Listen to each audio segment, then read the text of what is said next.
விஸ்வரூபம் எடுத்தார் ஆஞ்சநேயர்.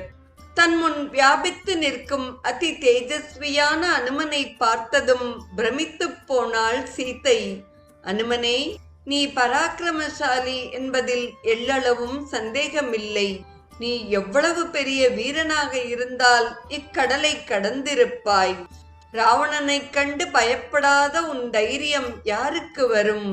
உன்மேல் நம்பிக்கை இல்லாமலா ராமர் உன்னை இங்கு அனுப்பியிருப்பார்? உன்னுடன் வருவது பெரிய காரியமல்ல.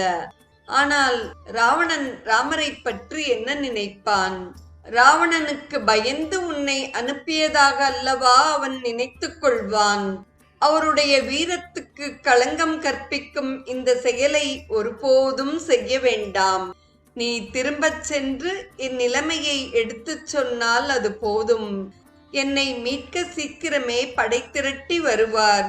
தன்னுடைய பாணத்தால் ராவணனை அழித்து என்னை மீட்டுச் செல்வதே அவருக்கு கௌரவம்.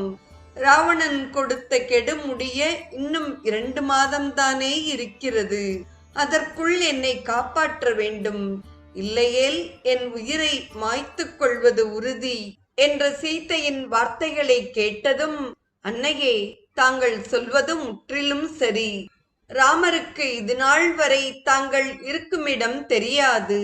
நான் இப்போது சென்று கூறியவுடன் உடனே படை திரட்டிக் கொண்டு வந்து சேருவார். இது உறுதி. நான் ஏதாவது தவறாக பேசியிருந்தால் மன்னியுங்கள். நான் திரும்பிச் சென்று ராமரிடம் தங்களை சந்தித்த விவரத்தை கூறுகிறேன். அதை கேட்டதுமே அவருடைய துக்கம் பஞ்சாய் பறந்துவிடும் என்று கூறினார் ஆஞ்சநேயர். நாளைய நிகழ்வில் அன்னை தந்த சூடாமணி குறித்து